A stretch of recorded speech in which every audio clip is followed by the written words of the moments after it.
పాపములు, మన దుఃఖములన్నీ కూడా భరించడానికి.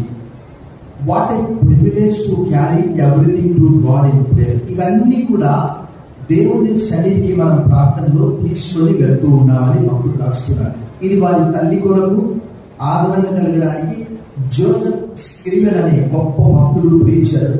1855లో ఈ పాటను తన తల్లి కొరకు రాశాడు. O what peace we often forget. కొన్నిసార్లు మనం తరచుగా ఆ సమాధానం పోగొట్టుకుంటుంటాం. O what needless pain we bear. ఎంత భారం మనం భరిస్తున్నాం. All because we do not carry. అవన్నీ మనం భరించట్లేదు, కానీ ప్రభువే everything to God in prayer. ప్రార్థనలో మనం వాటిని అప్పగిస్తున్నాం. Have we trials and temptation. ఎలాంటి శోధనలు, ఇరుకులు, ఇబ్బందులు వచ్చినప్పుడు కూడా ఈజ్ దే ట్రబుల్ ఎనీవే. ఎక్కడైనా కష్టం కదా. We should never be discourage. నిరుత్సాహపడవద్దు.